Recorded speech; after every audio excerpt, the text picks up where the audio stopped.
Well, good morning, everybody. Thank you for coming to today's Know Your Records program. I'm pleased that you're here. As you know, we have these weekly lectures every Thursday at 11 o'clock. And I just wanted to point out to you, pardon me, on the back of your program, it has a listing of all of the programs that are coming up in the next month. And I just noticed that I neglected to mention the Department of State Records lecture that will take place here on June 9th. Thank you. So that will be June 9th at 11 o'clock in this room. So today is looking in all the right places, overlooked documents for Japanese American family history at the National Archives. And I'm pleased to have Dr. Pamela Loos-Noji. And bear with me, I'm going to read her biography, and it's also found in your program. Dr. Loos-Noji has been doing genealogy for about 6 years after a career in medieval art as a medieval art historian. While her own family research takes her most often to New England and Pennsylvania, her extended family story was so intriguing that she became very interested in the Asian immigrant experience on the West Coast and Hawaii. She is a graduate of the National Institute on Genealogical Research, 2008, and has worked as a volunteer at the National Archives and at her local Family History Center. Currently, she is studying with the ProGen 6 group, is active in the Montgomery County, Maryland Genealogy Club, and lectures locally. And recently, she joined the genealogy staff at the Daughters of the American Revolution. So today, the program will be about an hour long. If you have a burning question, go ahead and ask, but if you can wait till the end, because this will be a full program. And I really enjoyed her on Tuesday, and I think you'll enjoy her very much today as well. Dr. Noji. Charlotte, you said that Shelby is with you. Can you please come down and participate? You would like both of us to? Okay, they tell me this mic is on at this point. Good morning. Thank you all for coming. Let me just start the slideshow. So, you're right, I don't necessarily look the part of a Japanese American, but I am, well, I don't play one on TV, but I am married to one. So I took his family, my husband's family, sort of as my own. Mine is very small, and his is quite large, and they're now my family. What I hope you come away today from this lecture with is an understanding of what is here at the National Archives, both A1, A2, where or how you get at it, and then what is it going to tell you. So those are the three major things I hope that you learn today. This is the sort of structure of the lecture. You can see that we're going to go through a variety of different parts, so please bear with me. How many in here are old hands at researching here at Archives? Okay. I will then go and talk about pull slips and exactly how you get at this stuff, because for me that was one of the hardest things, to understand what's really available, and everything is put in a different order, so you have to put different things on each pull slip. So let's just start with a bit of history. Of course, it all started with Pearl Harbor or with Executive Order 9066, depending on how you look at the situation. But certainly very quickly after Pearl Harbor in February 1942, there was the order for evacuation. And this is just an image from one of the record groups of a call of people to register. So what we've got going on here is Department of Justice records that have to do with the FBI beginning to arrest undesirable aliens. The Western Defense Command and Wartime Civil Control Administration that took care of voluntary evacuation. There was really a short period of voluntary evacuation before camp began. And then the assembly centers, which were the first step on getting into camp. The Provost Marshal actually then bothered, well, that office anyway, bothered themselves to look into some other sets of civilian undesirable aliens. And then certainly the War Relocation Authority, RG-220, are the ones that took care of camps and then the resettlement after the war. So those are the basic main record groups that we're going to be looking at today. So first, you went to assembly centers. The thing that strikes me as so amazing is the executive order was in February. Do you know people were in assembly centers by March? These were truly temporary places to stay. I mean, if the camps weren't really the greatest places in the world, assembly centers were really fairly horrible. You can see this particular shack at Tanforan. One of my relatives was at Santa Anita, which was actually a raceway, and they stayed in horse stalls.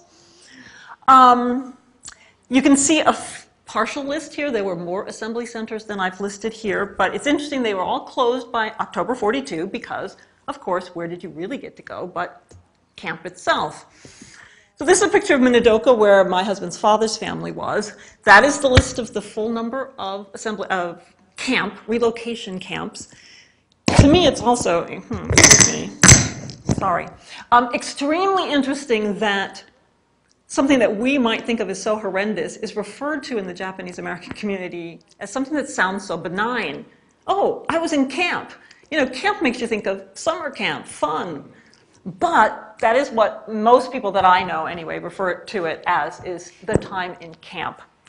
You can see that the last closure was in March 1946. Interestingly enough, there were actually people who didn't want to leave camp at the end because they felt very safe there and weren't sure what their reception was going to be on the outside, but certainly they couldn't keep camps going forever and ever after the war. The men who were arrested at the beginning of the war were kept in DOJ camps.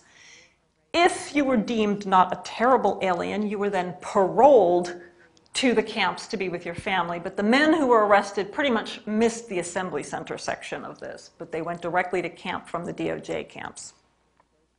Then after the war, pretty much immediately after, you can see from 1948, there were some attempts to get redress. This was basically monetary compensation for physical losses of property and so forth. We'll talk about that real briefly. Then in 1981, there were the hearings about the relocation camp situation. What was it like? Should we be thinking about apology? Should we be thinking about redress? And it did end up in 1988 with the formal apology that President Reagan is signing there and a certain monetary compensation given to survivors. Although by that point, many survivors had already passed away. There was nobody to give the money to. Anyway, here's a little something about the archives. It's just a quick, brief notion of how you might want to begin your research here. This is the web page that you should start out with for Japanese American research, and you might note from your handout that the URL has changed a little bit since they redid the website. It's got /internment-intro.html at the end of it now, which it didn't have on your handout. So this is kind of the portal page. Get you somewhat oriented. I do suggest clicking, oh, I have a thingamajig, don't I? Clicking up here to actually listen to a radio broadcast from the time period. And you'll notice that it starts giving you some idea of the same record groups that I'm going to be talking about a little bit more in depth. Then this is just the rest of the website. I couldn't fit it all in one screenshot. And it gives you, again, hot links to everything that you would need to begin to get into these record groups. But of course, the website never tells you actually how to pull things, how things are organized in the paper records. And then it gives you hot links to AAD and ARC, which we'll talk about briefly because they can help you move along with your research. So here's a pull slip. Don't know how familiar you are with all of these things, but what I have now circled in red are the absolute minimum things you need to put on your pull slip. You need your record group, you need your entry number, you need some title for what the name of the record is, and then you need some way to find the subset of that record you need. And that's what really changes from time to time. You might be ordering up a box number, you might be ordering up a case file number, there's different things, and that's why knowing how any given record group is sort of divided up and stored is very helpful to write out your pull slip. That's what you need at the bare minimum and what you need if you're down at Archives 1. Up here at A2, they prefer that you also add this information, which is the physical location information of where the person who has to go into the stacks will find it. That information is available to you in blue binders up in the pull room. If you're just beginning, please ask for help. Really, the archivists are very, very nice, but once you get going, they do sort of expect you to get that yourself. So on some of my indications, I've also given you the location document so that you have just those numbers and you don't have to look them up. So I'm going to start with important documents and then sort of move down to ones that perhaps tell you less quickly really important facts about your family. And most of the important documents are in fact at A1, not up here at A2. The evacuee case files is where you're going to find the biggest chunk of information about a specific individual quickly and easily, because they are in fact ordered by surname and then first name, and they are a file about an individual. Not every record that I'm going to talk about is really about an individual, but you can find individual names in them. So the entry number is 22, you put the surname, you put the first name. This one has what's called a B6 restriction, which means you have to prove that the person is deceased or show a letter saying that you have permission to look at the file if somebody is still alive. And certainly there are many people who are still alive who were in camp, especially a gentleman that I know who you'll see a little more about. He was born in camp. So he's born in 43, so he's definitely very much alive. So to see his file, I would, unless they made a mistake and gave me a file they shouldn't, I would need a letter from him. And my father-in-law and mother-in-law were very happy to give me letters. So I have seen files from living people, but otherwise just a death certificate, SSDI, actually a picture of a gravestone pretty much works. So the way to get going is with AAD, access to archival databases. You might already know that the person you're looking at was in camp and you can go right to ordering the file. But if you need to figure out if a file exists for a particular person, you put your name in, and pretty much if you're going to put in an Asian surname in just the main search box, you're going to come up with some set of hits for here. Hello. Well, anyway, the thing in red, that is the records about Japanese Americans interned. You can see I put in Kumasaka, and I got 30 hits.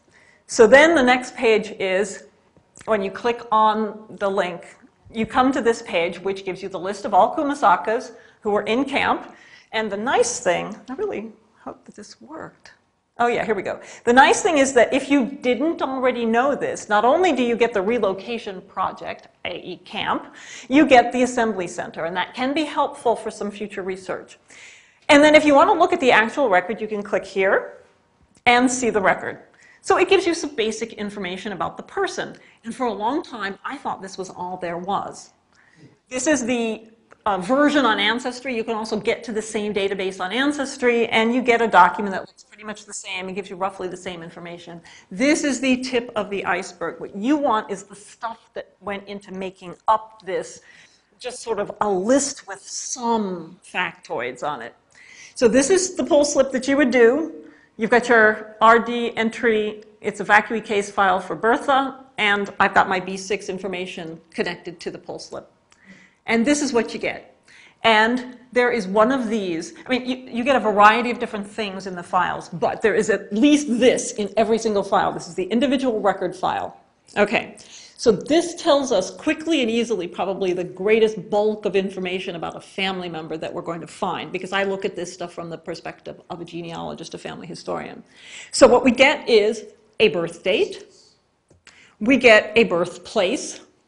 Most of the time this is going to be somewhere in Japan, but this lady actually was born in Honolulu, which actually made her situation a little bit weird because there was an issue about whether she was an alien or wasn't an alien. But of course, it really didn't matter because they interned a whole bunch of people who were citizens. But it did cause a little bit of problem about her status. It gives you her parents. It gives you where they are from or where they were born.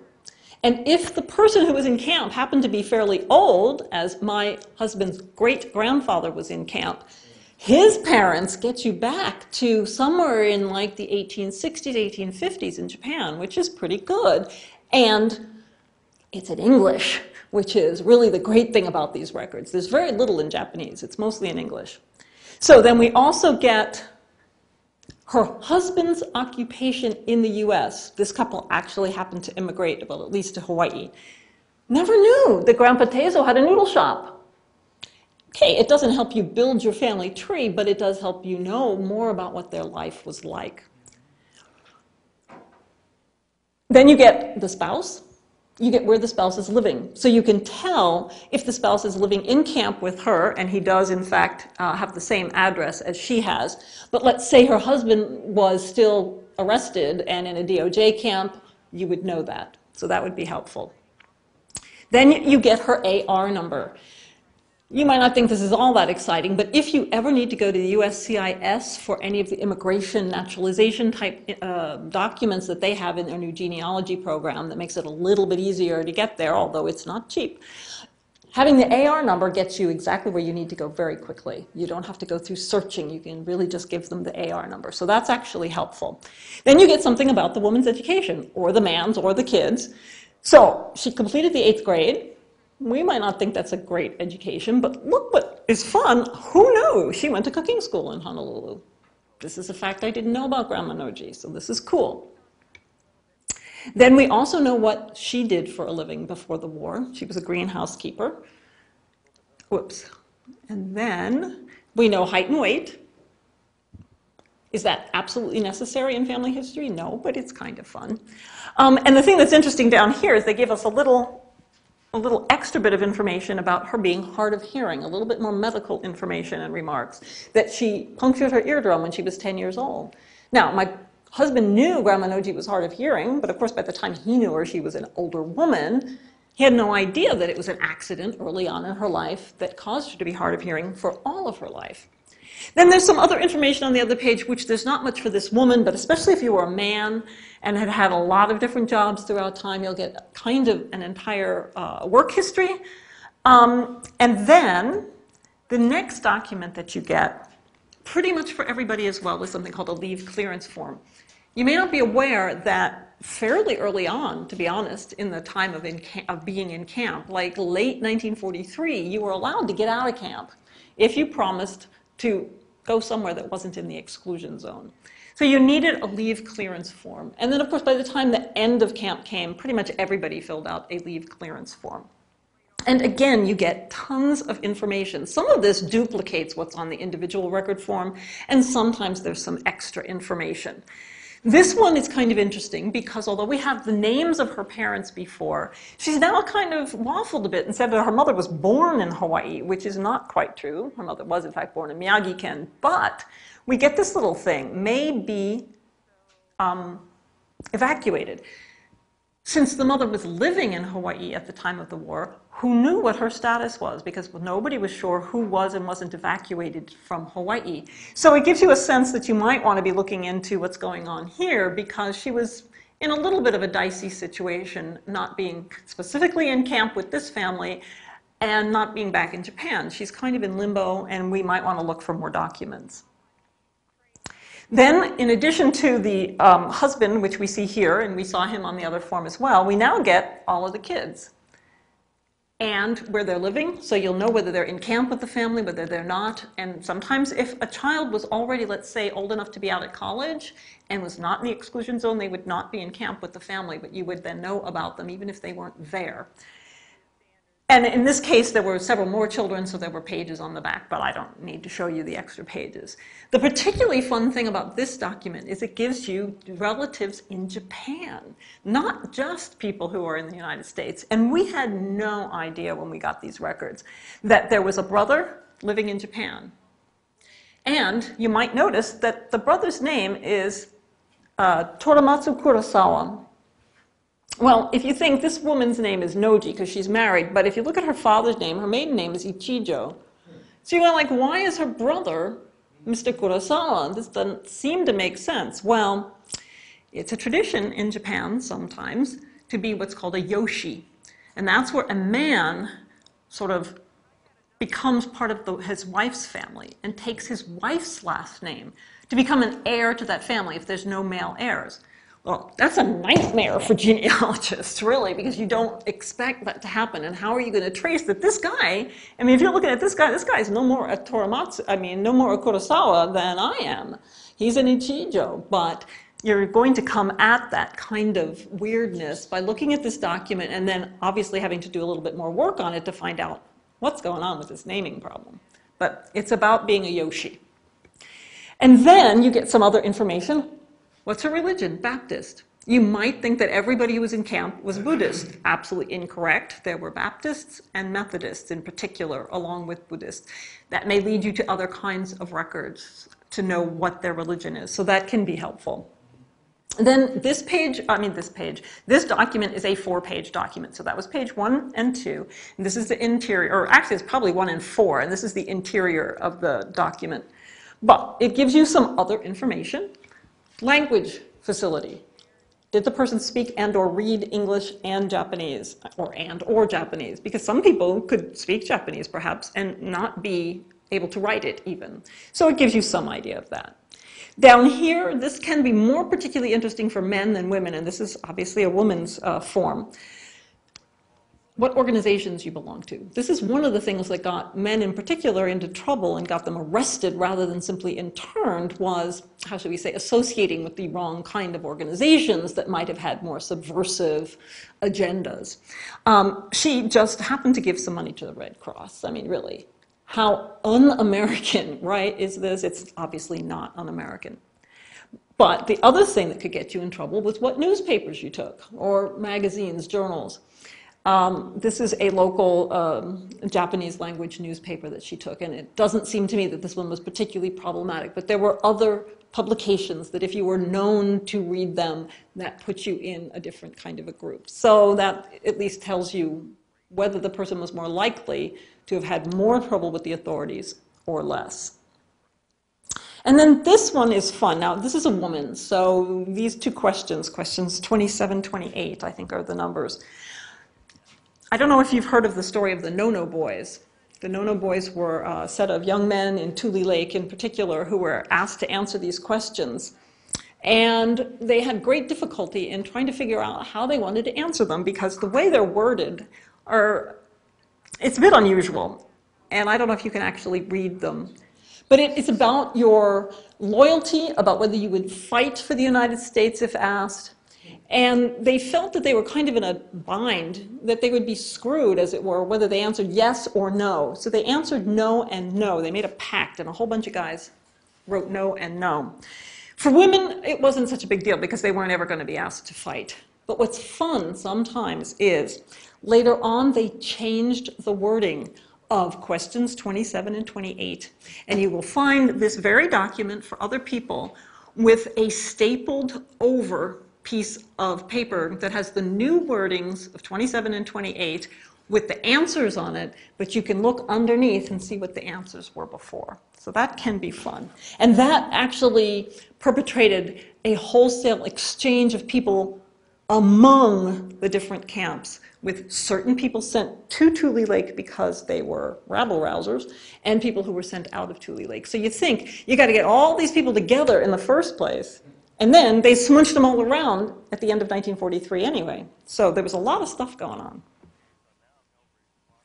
So let's look at some of the other kinds of documents that you can find in these files. And I'm really going to hit the highlights of the major ones that will be helpful to you. You never know what else you're going to find in these documents, or in these files. This is a work card. Pretty much everybody had a work card. And if you were too young to work, you had a school card. And there are some fun school documents. You can find out what your ancestor did on, whatever standardized test that you took in the 6th grade or whatever. Remember, these were functioning cities, basically. There were schools, there were hospitals, there were police, there were all kinds of things. These people lived almost the regular American life, but simply behind barbed wire and in really crummy housing. So what we find out here is, what did the guy do before camp? So he was working in a florist shop, and he was a barber. We kind of knew that, this is my husband's great-grandfather, we kind of knew that Ji-chan was a barber, but anyway, this makes it clear, and if you didn't know that about your family member, so much the better. But then it also details the work that people did in camp. Again, this is a city. People needed to do something to keep the place running. They didn't have all just outside people come in and run everything. Women often worked in the mess hall. Men did a bunch of other things. As a matter of fact, sometimes it went along with what they did outside of camp, and sometimes it was like, how did he do that? I think, is this the one? Chimney sweep. Where did a guy who was a barber and work in a florist shop know how to be a chimney sweep? Who knows? But he got a job doing that. You could make a small amount of money. And there was some kind of an internal economy that money was helpful to buy things. You could, in fact, physically buy things. It wasn't just that you had to take what came in the cafeteria. The thing that's fun is to find out sometimes why you changed jobs. Notice he's had kind of a few. One of them, reduction in force. You could even get riffed in camp. And then there was Uncle George. Uncle George worked in the mess hall. Uncle George got fired for being drunk and disorderly. So you can find out some interesting things, not only about what they did, but why they were fired from one particular job before they got to the next one. Medical info. Pretty much everybody, it seems, had a dental chart. Is that helpful for you to push back your family tree? No, but it's fun. This happens to be from my father-in-law. But you do have to be a bit careful with some of these documents. These have very, very personal information in them. And even though this is for a file for a woman who has passed away, it's about a pregnancy at term, the child born here is not passed away. So you want to be careful perhaps about some of the things that you might divulge. I've learned a few things that I cannot tell people because I do think it would be way too hurtful. So I also learned from this, you know, exactly what time the baby was born and what kind of problems there were afterwards, and that they got an extra ration of orange juice because they had a baby in the household. For another woman, I found out her entire pregnancy history, including miscarriages and the fact she'd left her husband once but went back and got pregnant again and that child died. So you can get all kinds of things that you're not going to get out of your typical vital statistic type record. You can get an entire story. Then another part of your packet for that leave clearance slip that I showed you was letters of support, people from the outside saying, good Joes, really nice people, really you should let them out, they're going to be productive, everything's going to be fine, they're not really going to harm anything. The thing that's kind of fun is some of the specific buzzwords about what made them good people to leave, okay? Loyal Americans, this is obviously #1, right? But don't you love this? No drunkenness or venereal disease. I can't tell you how many times I saw that in these letters. I mean, that's like not the thing I would have thunk of, really, to be perfectly honest. Some of the other things that were particularly good things for you to be or to have is to be industrious, to already have a fairly good education, and I have to admit that being Christian also helped. You would not perhaps have thought that property would be a mainstay of some of the documents in these folders, but it is. Property is a big thing. The story usually with the family is, my God, we had 3 days. We had to sell everything we owned, property, housing, as well as personal items, and we walked with 1 suitcase into camp. Well, I think you did walk into camp with 1 suitcase, but the question is, did you really have to sell and lose everything you ever had? And these documents seem to suggest to me that that is incorrect. I can't tell you for sure because some of these seem to be parts of a story and I can't quite put together the whole story. But at any rate, this is from the file of my grandfather-in-law, Grandpa, whom I actually met before he died. This is a family photograph of the store that they had in Tacoma, Washington. There is now a Lazy Boy store there. But it was a pretty well-known market, gas station, flower shop. It had a whole bunch of things that Grandpa got this business going. Here are lists and lists and lists of stuff from that property, including this lovely hand-drawn map of all the rooms in that building. This is actually a map of this building. What's in every room, which 2 rooms were locked, where the key to the locked room is. And not just in this, but in other types of files, there were just tons of bills of lading for shipments of all kinds of things and storage. So my theory is that more things than you might have thought were in fact taken by the government and stored, and some I can prove were given back to people at the end of the war. In addition, this property, which of course they couldn't sell in a couple of days after things went belly up and after Ji-chun was arrested, because Ji-chun was actually arrested and did go to the GOJ camps before he was paroled. There were letters about a guy on the outside, family was already in camp, saying, well, I'm trying to find a buyer and we're trying to get the deed, and well, this guy offered this much and this guy offered this much. They were selling the property. I would assume they got the money. I unfortunately have nobody in the family left that I can ask this question of, because the people who would know are all passed away now. But I still think that they did not lose everything in quite the way that a lot of people seem to talk about. And I know from a fact, because they signed that they received this stuff, they received the entire contents of their safe deposit box, including something like $2,200.80 or something like that. I would love to have some of these things, I can tell you. I don't know where a single one of those items is, but I know the family did get the contents of their safe deposit box. Now, I talked about leaving camp. Leaving camp was something that people did a whole lot more than you would think. And they started doing it pretty early. One of the main reasons was the fact that there weren't enough people to take in the sugar beet crop. Now, I don't know why sugar beets were so important, but they were. And so people would get out of camp, particularly to go and do seasonal work at farms. This is my father-in-law's get out of jail card, as it were, for temporary. These were only temporary. You did have to come back. And you were kept in dormitories and probably looked after a little bit by somebody who was in authority. But this is the only photograph we have of my father-in-law from this time period. There was a whole lot of stuff going on that the family could take tons of photographs. So it's really one of the youngest photographs that we have of my father-in-law.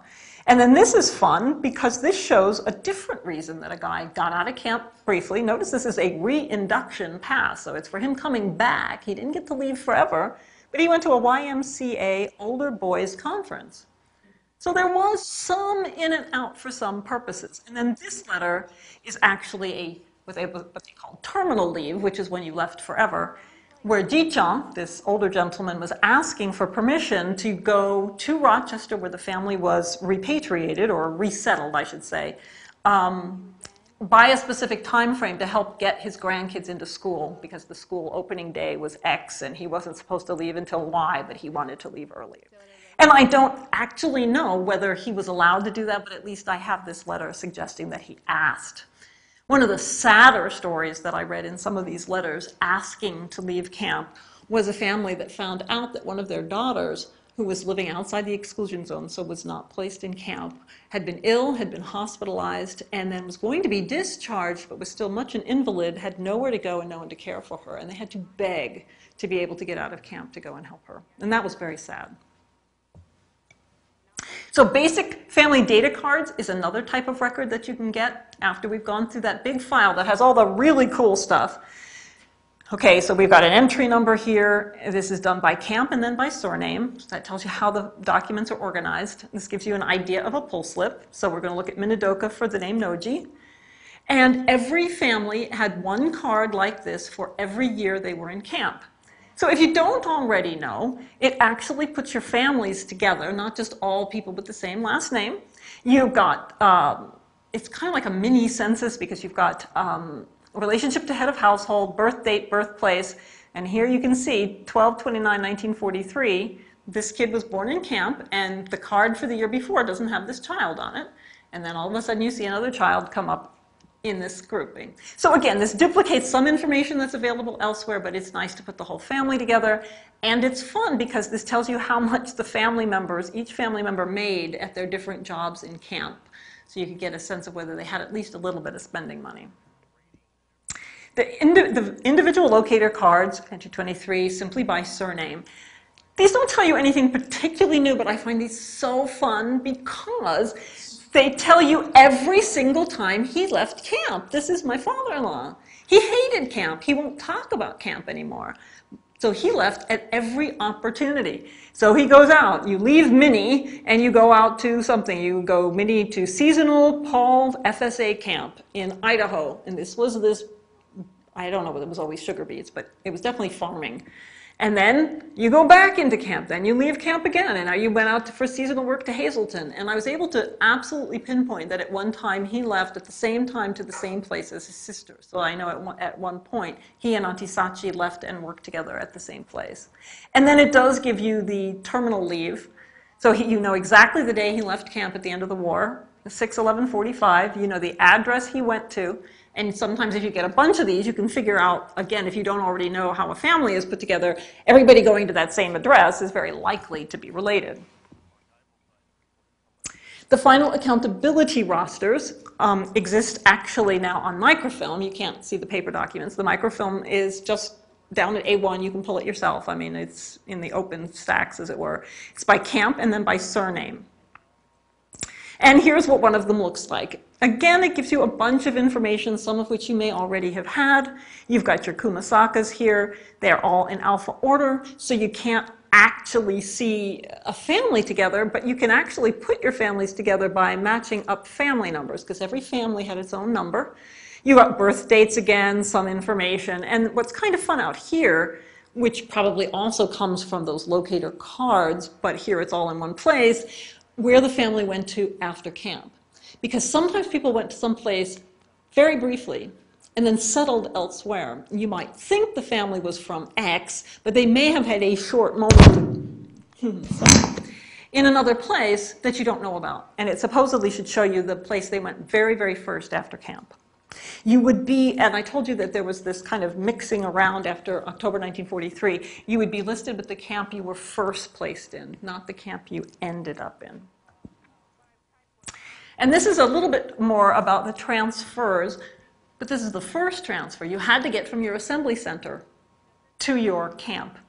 These are actually somewhat more difficult records to work with. You have to go by camp name, and then the camp they went to. Then you have to know the assembly center they came from. That's in alpha order in the box. And then you have to look through every page until you come up with this.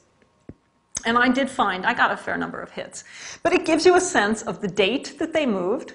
And then this is your basic, like a ship manifest, but it's a train. It's everybody who went together on that day from that center to that center. And then I found my family all together and could find that Grandma, well, this is actually Baba-chan. Baba-chan was with the family, but Ji-chan's not, because Ji-chan's still in the DOJ center because Ji-chan was arrested. So again, I said those men missed the assembly center stage, and if they were paroled directly to camp. Do you really need to know this? I don't know. I found this fascinating, to think of almost closed trains running all over the West, shipping people from hither and yon, the amount of organization that went into this. I mean, I'm amazed the time, the money, the energy that went into keeping these people and moving these people around for what we now think, really, truly to no purpose except waste. The internal security cases, these are some of the most fun records. Think about it, like I said, it's a city. As a matter of fact, Tule Lake was the largest city in Northern California at that time, because there weren't really cities or big ones up there. You're going to have police situations. You're going to have people who do naughty things. This is done in a two-parter. You've got the, this entry 52 by camp and by surname. You need to get the case number. Then, and it's B6 restricted, but if you've got your right documentation, you go to entry 51 and you go by camp and case number, and then you can get the documentation behind the card. So this is an index card for Mrs. Kentaro Noji, this is Grandma Noji, this same Shizue, who we saw her individual record. She reports a loss. Case 419. She lost it on this date, and it was found on this date, so it's one day.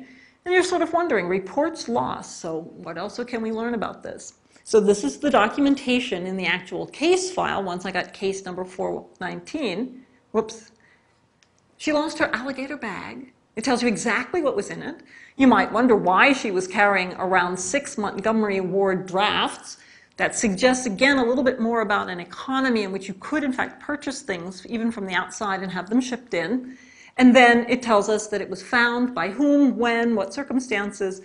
It's pretty good fun. There are, of course, more serious situations. There were murders. There were noise disturbances. And actually, one of the fun things that I came up with was Auntie Sachi also had a loss kind of a card. She lost her algebra book and a pen, or 32 cents or something. I can't quite remember now. I called her up. I said, hey, Auntie Sachi, you remember this? I mean, I found this document about you in the National Archives. And she thought a minute. She said, she said, oh, my God. It was something she herself had forgotten, but all of a sudden she was remembering back. It was the day her brother was born, that kid that was born in camp. And everything was crazy. And she said, Mom was running here, and Dad was over here, and this. And this brought back all of these memories to her from this one case card that I found for her. So I find these actually really fun. They are slice of life situations, absolutely slice of life. So real property cards, again, this notion that everybody lost everything, I'm not so sure. So here's your entry number and the way it's organized, state, county, and surname. These exist for Washington, Oregon, and California. And this is just one of the cards. I looked up Seattle because some of our family was from Seattle, and this is definitely Toshihiko Senda. And it tells you what property left behind. It was a 2-story building, where it is, how much it was worth. This is true for urban property and farm property. My sense, and I can't prove this yet, I haven't looked into it fully, is that this is property that was sort of being held and that you got back after camp rather than losing it. And sometimes you will have the name of the caretaker who was taking care of the property for the family when the family was in camp. So that's the stuff at Archives 1. Archives 2 also has some stuff that I still call important. The enemy alien cards. This has to do with those guys who were arrested. There's a couple of ways that you have to get at this information. You can check ARC and get the case number there, and then you can get either the box with the case number, or you can also get the card. I would suggest getting both. When you go to ARC, you put in your Asian last name. Again, you don't have to be terribly specific where you drill down to, because an Asian last name is likely to give you some kinds of hits in these kind of records. And what you get for this gentleman is Japanese internee card for Mitsugi Noji. Okay, so you click on that blue hot link and you get this page. And here is the agency assigned number. That is the case number. That's the case number that you want to put down. But you can also click on the series and get to the page that gives you different information. Go to archived copies, view container list, and then there's only 11 boxes, but by alpha order, you can get the initial card for this case, even as well as getting the case itself. So this is one of the cards. Some have more information, some have less. Again, it gives you the case number. But what's kind of fascinating here, it gives you exactly the date he was apprehended, where he was transferred to, when was the warrant for his arrest issued, when did he fill out his questionnaire, and then some other dates about what happened to him. So the thing it kind of brings to life that moment of arrest. And then if you use this entry number and get the case file number, you end up with the actual case. And here you can get sometimes amazing sets of documents, including such things as an actual interrogation. Guy says X, your guy says Y. Guy asks X, your guy answers. This is sort of a summary form. You get some of the facts that the guy gave. So this guy talks about that he has a brother in Japan, which we knew nothing about, that he has another daughter that's still in Japan and one daughter in America, but both were born in Japan. My husband sort of did know about that other auntie, but I didn't. Sometimes you get the impressions of the arresting officers about the subject. There's even one document that I read that gave them a blow-by-blow of the moment of the arrest. We knocked on the door. It's got the names of the 3 guys. You know exactly who walked up to the door. We knocked on the door. So-and-so answered. We went in. We looked upstairs for this. We looked over here for this. We found this on the floor or whatever. I mean, you get this, again, slice of the moment kind of a story about how the arrest went down. And then there are a variety of these documents every time status changed, and this shows you that the gentleman has been deemed not quite so much a threat and is, in fact, is going to be paroled to camp to be with his family. But this is the questionnaire. It's a 23-page questionnaire filled out by everybody who was arrested. And again, if you don't have other sets of documents, it gives you just chock-a-block. I mean, this is down to every job he ever had for 10 minutes. It tells you every time he entered and left the United States, what kind of money he has, what's in the bank, did he ever pay taxes? I mean, it just goes on and on and on. It's amazing amounts of information. And this is just a couple of more pages of it with wife's information, where you were born, where your parents were born, more of all that kind of stuff. But it goes on for 23 pages for every person who was arrested. In these files, you can sometimes find other things. And for Mitsugi Noji, here is a bunch of his neighbors.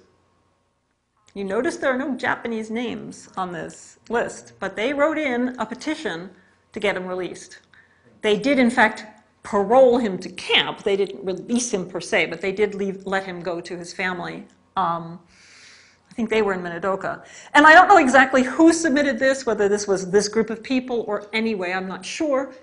Here we are, a normal American family, standing in front of the beautiful home. You know, again, trying to show that we're like you guys. We shouldn't be arrested. We shouldn't be kept in confinement. So that was the DOJ arresting people. Now, I told you the provost marshal also arrested a couple of people, deciding that people who were working for the government maybe weren't so good risks, a bunch of other people. There's usually not an overlap between people who were arrested DOJ and the people who were arrested by the provost marshal. And usually, though, if somebody then went to camp afterwards, they also have a camp record. What's unusual about this next gentleman is he, in fact, does have a DOJ arrest, a provost marshal arrest, and he went to camp. Poor guy. This is the eldest brother of the family of Kumasakas who emigrated to America in the early 20th century. But the fun things about these, you get your photograph, you get fingerprints, and then some other family information that you may have gotten elsewhere. But if the guy never got to camp and doesn't have an entry 22 file, this is going to be your best bet. The other thing you might not know about is that there were, I don't know whether we would call them prisoner swaps, but we were very nice to people in South America, and we said, we'll take your alien Japanese off your hand, and we'll bother to intern them ourselves. So in fact, there are a bunch of Japanese from Argentina who were in some of the DOJ camps, particularly one in Crystal City, Texas. And I got hits on the last name Noji. I cannot tie these people to my husband's family, but what's amazing is this guy living in, actually it wasn't Argentina, it was Peru, sorry, Peru. He's actually a Noji from the same ken as my Nojis are from, so who knows whether there's a connection there. I still am working on that one. Okay, photographs. Everybody loves a picture. They're all up here, because all photographs are up here. So record group 210 is divided between the two buildings because photographs are kept up here. There are still pictures. There's a box list in cabinet 7, drawer 3. I just saw it this morning. It's still up there. There are 19 boxes. However, you don't have to start there if you don't want to. You can start on ARC, throw in your search name, and you might get a hit on a photograph from 210. Here's your identifier. If you want to actually pull the individual photograph, that's the actual identifier you would need in the pull room. The photographs, some, especially if they have a person's name on them, are online. So you can actually click and see this photograph online. You don't even need to go upstairs. But not all of those 19 boxes are online by any means, okay? So if you want to see this particular photo and you want the actual photo, you have to request it by number. But I would suggest, since there are only 19 boxes, to go ahead and request a box, because you're going to get a box anyway. They don't give you one photograph. You're going to get a box full of photographs. And just, you know, if you're looking at Minidoka, get the Minidoka box. And that's just a general picture of people arriving at Minidoka. So it gives you some sense of that. It may not be a photograph of your particular ancestor, but it's an idea of the situation. And then I like this beet farming one because I knew that my father-in-law went out to farm so much. And those photographs are definitely not online, so they truly are not all online.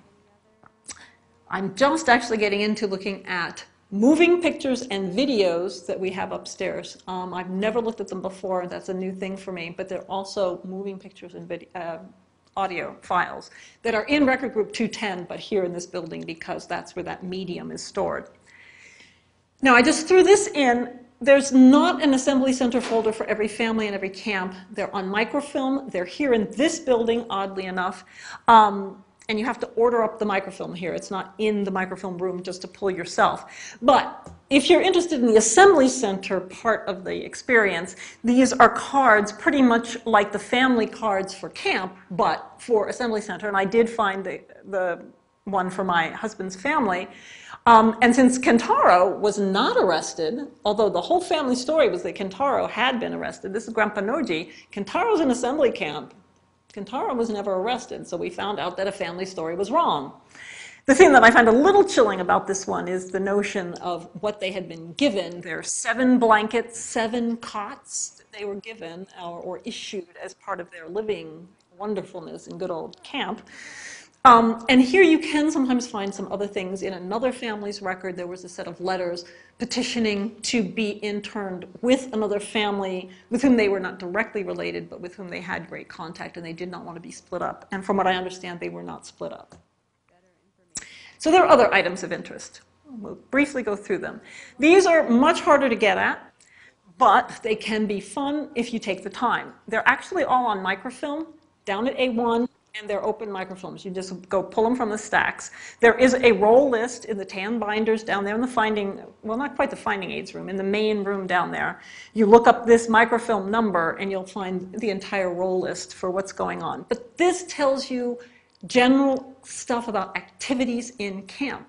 But you end up encountering individual names. They're just simply not indexed, so you have to look and look and look. But if you know you want to look at Tule Lake, which I did, I started going through the microfilm roll for Tule Lake, and here was it was actually like a study done about the educational situation there. And they had put together a bunch of essays written by kids in a particular English class, and this guy happens to be a relative. I've actually met him.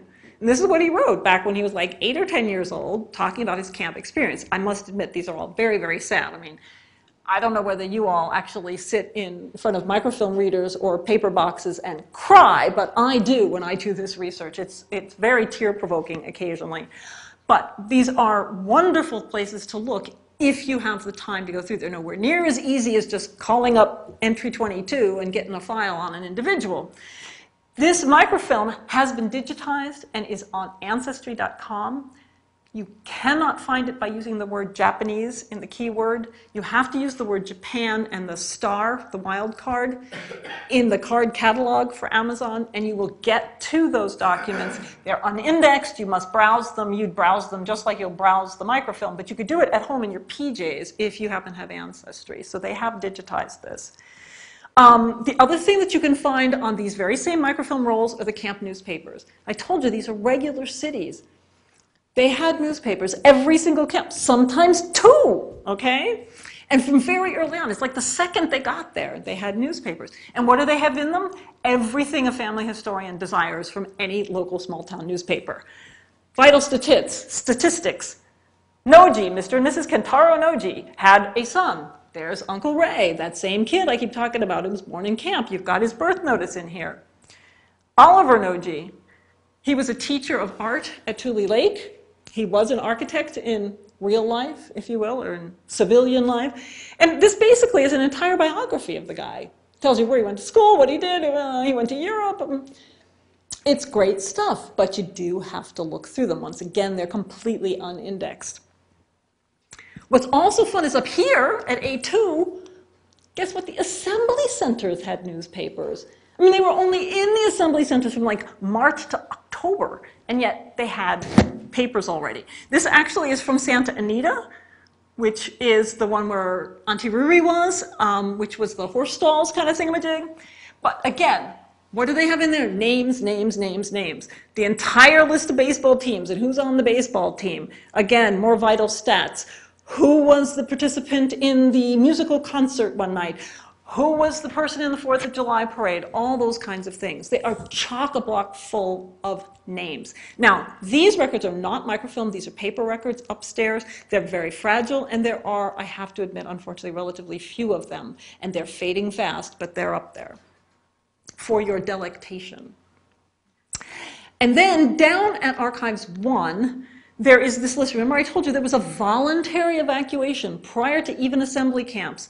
And there is one microfilm with these cards on them, which are for the approximately 5,000 people who evacuated voluntarily from very early times. And it gives you name, the address they came from, the address they went to. So that could be helpful. And then this is just a beginning smattering of what else you could possibly look at here at the archive. Most of this, I believe, is on your handout, I hope. There's just tons and tons and tons of stuff. I've only really scratched the surface. But I do want to talk about claims and redress really briefly. The Claims Act of 1948 was, getting money back. This is the URL, and I believe this URL has not changed.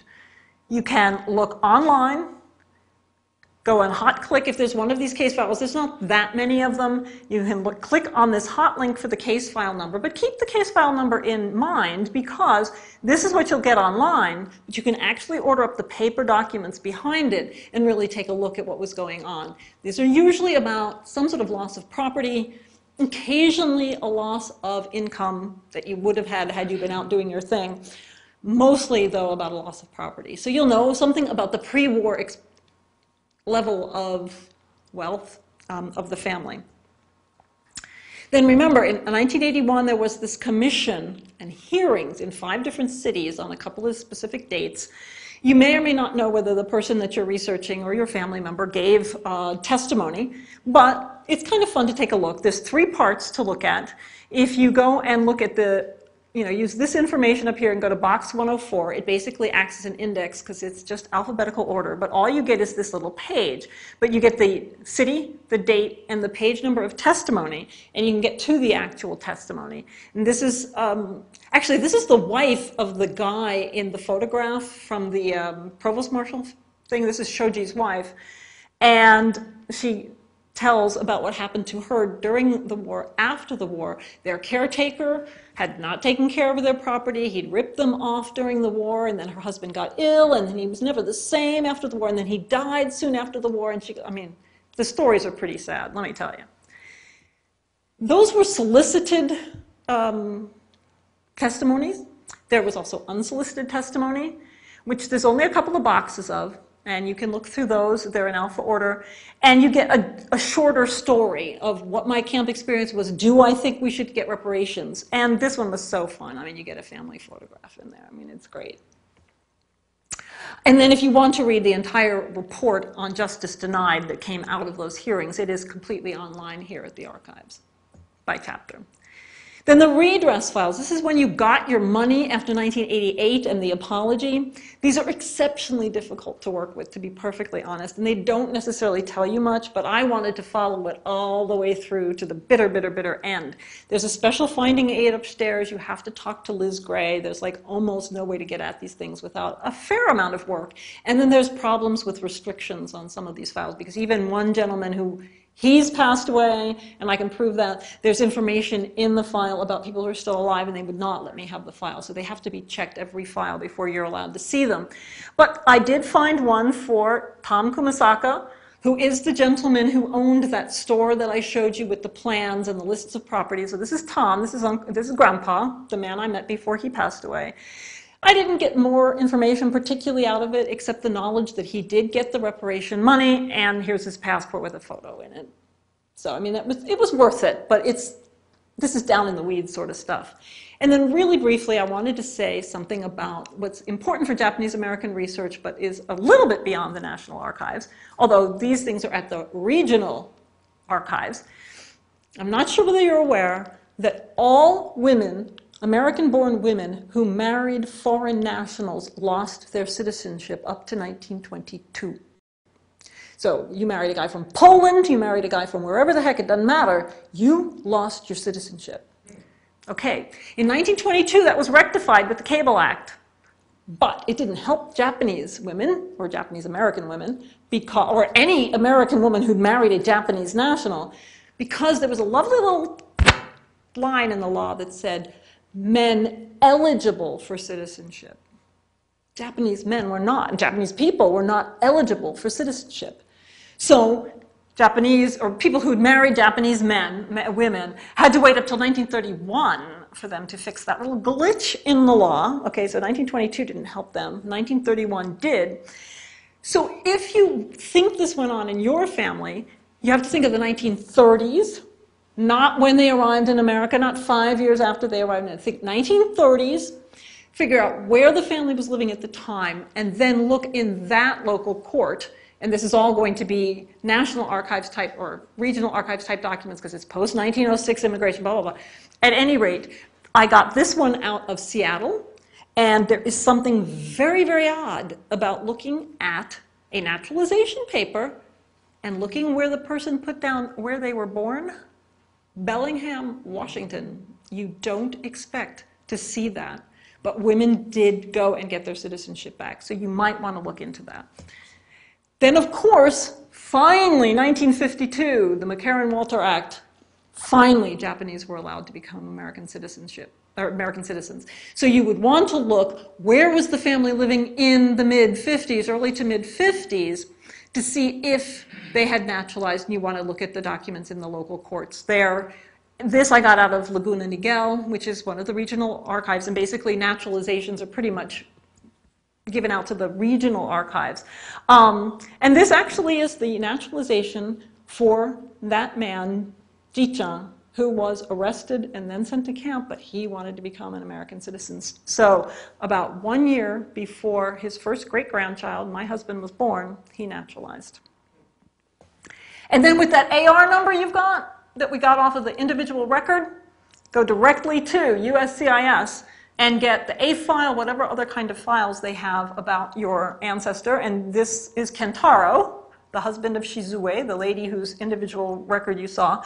He went back and forth to Japan a couple of times, even up into the 1950s, but he never naturalized. So there were other types of records about a guy who's still a foreign national who's going overseas and wants to come back. So there's a fair number of pages of information about him in his, I don't know whether it's just an A file or whether it's an A file plus, but I got a fair number of documents from the USCIS for him. So I hope that you have all learned something about what's here, how you get it, and what fun things it's going to tell you. And I hope you have fun exploring your own experience with Japanese American records here at the National Archives. Thank you.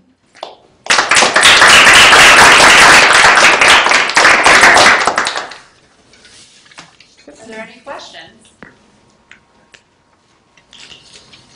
Thank you so much. Again, I found it fascinating a second time. So, if you could just... Sure. While you're thinking of your questions, if you could take just about 30 seconds to fill out that evaluation form before you go, that's very helpful to me. And I'll let you go ahead and ask questions. Thank you. Question. I was fortunate when I first joined the National Archives to process the database that you have that's in AAD. Oh, okay. And one of the things I did when I was processing it was I did go and look at the evacuee individual locator cards. And I think for your, for all of this, to understand how the two are related, let me just give a little history. Okay. The database that we have in the National Archives that's in AAD came to us through the Department of Justice when they were setting up the reparations process. So they used that as the original database that they then started to administer the reparations process. Okay. That database is derived from a duplicate set of the punch cards that you reviewed that's at the Bancroft Library. Oh, okay. At Berkeley. At Berkeley. So what I found interesting when I was doing the processing was to look at the evacuee individual locator cards to see how all of that's a snapshot in time. And what I'm getting around to asking you is that snapshot was done in 1942, and it wasn't clear to me at the time, maybe you can tell, when that snapshot was, whether it was when they were originally in the evacuation centers, or whether it was when they got moved to the camps. I don't know if you could tell that, because to see all the hand annotations, it's too bad that that wasn't also punched, you know, so you could trace somebody through their history. All I know is in 1942, it's like you can tell from the index, it's a census of everybody who was somewhere. Yeah, and I know an awful lot of that data on those punch cards. I mean, it's all very meaningful at the top, except that I can't really read what all those sections mean, but they end up coming out in that database. That's so correct, then you don't need to be able to read the card, so you get that information. But as to exactly when that's a snapshot of... Yeah. Keep that in mind. Yeah, you know, I wonder if I can figure that out from those individual record sheets. because you can tell when they were signed, and the leave clearance sheets, I didn't tell this one little story, but the leave clearance sheets were written up by someone who was working at camp, and they signed it. So you know the date that that leave clearance form was filled out. And there was sort of a funny story that a Kumasaka, which is one of my husband's families, was telling the person all the stuff. And I mean, who would think to look at the person who wrote, you know, the scribe, as it were, who signed the form? But I happened to look down there and I said, Kiyo Ayora, what the heck's going on here? Because Kiyo Ayora was the woman who married Oliver Noji, the guy who was the architect. So long before my husband realized that the Nojis and the Kumasakas came together when his parents married, in camp, Oliver Noji, who is a relative of ours, I mean, he's, I can't remember exactly, you know, second cousin of my husband's father or some such a deal, but anyway, the woman he married took the intake from one of my Kumasaka relatives. So that's kind of fun. So you can find out when those two documents were written, and if one looked at enough of the individual, especially those individual records, and saw that they were all written in 42 or all written in 43 or something, then you might be able to say, well, probably that's when that data also got onto those cards, or that's the date from which that card data, yeah. At what point was it punched? I don't know when the physical cards were made, but even to know like when the data that's on the cards is from, it might be the date that the individual records were created, that particular sheet, which is just the front side and the back side. So, but I'm not 100% sure. Any more questions? Well, I hope you all have fun going off and researching away. Sure. The voluntary facts things, do they show up? Okay. No, that's a whole separate. That makes sense. Yeah. So if you know. So the voluntary evacuees, Oh, that's worth it. did they go to assembly centers or they did not? No. They did left not. before the assembly center situation Right, happened. Right. So I'm wondering Because that. they hoped, I think the government hoped, Then that everybody would just- everybody would leave and they wouldn't have to deal with it. But, you know. That's Say la really vie. fascinating. That helped me, and it's been almost 20 years since I processed that. Yeah, because that database has been, out there. And Yeah. it's The Japanese